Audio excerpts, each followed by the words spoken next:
Peace, you know who this is, family. Today I got to do this video about Jalal and his ancestry. Because I made the video about Jalal being a grandfather of rap. That part is not up for debate. That's been adjudicated. But what I have been seeing in the comment section, shout out to everybody who comments to me. Remember, always make sure to comment on my videos because I do my best to read every comment and comment back. And I don't shy away from no smoke. Well, in the comment section, somebody told me that Jalil is really Bajan. And I said, I never heard that, but I'll look into that. Because I'm like, as far as I know, and what I was told, he was Puerto Rican from Fort Greene. Then Dr. Cologne comments to me and tells me that he talked to Felipe, and Felipe told him that Jalil told him that he was Filipino. I'm like, I never heard that. But for all you don't know, Felipe was a member of the Last Poets with Jalil. So I was like, ooh, okay. And then somebody else showed me a AI summary from Google that said that Jalil was straight African American. He had no foreign ancestry. And I'm like, ooh, I gotta look into that. Now, family, today I want to talk about this because all of this can be true, none of this can be true, or it could be partially true. For example, Jalil might have been telling people he was Puerto Rican in Fort Greene just to try to fit in, but he was really Filipino that whole time. And then when he got uptown with Felipe and they was asking him about being Puerto Rican or whatever the case may be, he might have just told them like, nah, I'm not Puerto Rican. I'm Filipino. And like, because he felt comfortable telling them the truth because he was like cool with them like that. Again, the Bayesian part, it could be that maybe he had a grandparent that was Bayesian or something like that. Who knows? But I will say this. This is some of my speculation right now. It could be that he was Puerto Rican, but when he went uptown with Felipe and them, he didn't want to get involved with none of the Puerto Rican stuff they had going on or the Spanish stuff they had going on. So his way out was to say he was Filipino, because as you know, Filipinos speak Spanish and they got Spanish last names and stuff. So when somebody was like, "Yo, your last name is Padilla, you got a Spanish name," he might have been like, "Yeah, because I'm Filipino. I'm not Spanish though, I'm not Puerto Rican," and he could have just been saying that to them. But again, like this is like, or people could have been assuming about the African American part because of how he looks. People might have saw him and assumed that he was Puerto Rican. Because as you can see the picture of him, see the picture of the brother.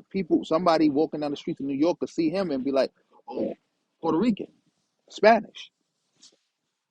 So that could be the case with that. Or he could have been a Jafakan, what I call Jafakanism.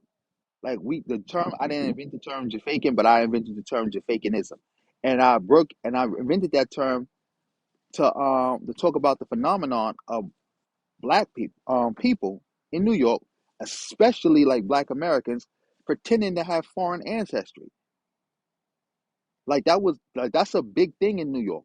And it's been a big thing for like almost like 70 years or something like that. Even more of people doing that, pretending to be something else in New York, trying to pass for stuff. And it could have been that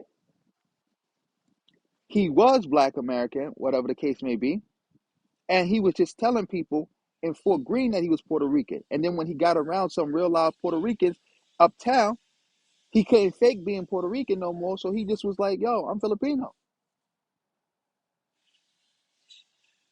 And it could have been that he got around some West Indians and just told them that he was Bajan just to fit in.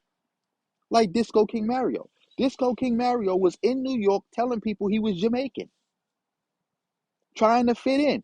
Was in the Bronx telling people he was Jamaican. And I even heard somebody, a Puerto Rican, a famous Puerto Rican, by the way, say that Disco King Mario was saying that he was Puerto Rican too at one point. And then now, come to find out, years later, his family from South Carolina is saying that he has no Jamaican or Puerto Rican ancestry. He's straight Black American. And the only way that kind of confusion could happen around your ancestry to the point where it's in books, because you got books written about the origins of hip hop and all that, and they all talk about Disco King Mario being Jamaican, you was telling people that. So maybe that's an issue right here with Jalil. He was just telling people different things. Who knows? But I want to say this. More importantly, that's immaterial to the fact that Jalil was a Black person from New York. He was the grandfather of rap. He put on for Black people. And that's all that matters in the final equation. That's all that matters. He put on. He did a lot of great work. And Dr. Cologne asked me to do like a live stream with him. So I'm looking forward to doing that live stream and talking to him about this issue. Because again, it's ultimately immaterial to me. I'm just happy that the brother was from New York and he was putting in work. And I made the video to ultimately disprove the lies of Tariq Nasheed and FBA, the FBA hate cult, when they trying to take hip hop out of New York and trying to place the origin somewhere else. We not doing that. We not doing that. The origins of hip hop is in New York. Hip hop started in New York, and it was started by Puerto Ricans, Black Americans, Native Black Americans, I should say, and West Indians, all living together, all working together in New York, and being one people in New York. Now, if anybody has any evidence or anything to the contrary, please drop it in the comment section. Again, oh yeah, I have Facebook now. I have Instagram now. I've been had Instagram, but I wasn't using it. I wasn't even signed into it. I have Instagram now. I have Facebook now. I have Threads. I'm trying to get TikTok, but they banned me for no reason. So I'm working on getting that back. I still have X, Twitter. So, and I have my email address down below too in the comment section in the pinned comment and in the description box. So feel free, if you have any other evidence or any other information concerning this topic, to send it to me. Because again, this is like something I'm really curious about now, and I want to know more. Also, again, thank you for watching to the end. Make sure you like this video, share this video, give this video a hype point. Remember, again, I want to say it again. Remember, your comments are important to me. I read your comments, and that fuels me, and it helps me like think of new content. Also, donate to me if you can. That also fuels me. That really fuels me. But donate to me if you can. PayPal, Cash App, super thanks. Try not to donate. No, I'm not gonna discourage you. Donate wherever you want to donate. But if you don't want people to know that you donated to me or see a comment or something like that, don't use the super thanks. Use the PayPal, use the Cash App, and you can then email me or hit me up in the DMs and tell me anything you got to say to me. Because again, I make videos too for payment. So if you want me to make a video for you, you can just drop that payment off. So I'm gonna end this video here. Again, thanks a lot, family, for watching to the end. Have a blessed day. I had to do this real quick outside. And on that note, family, peace.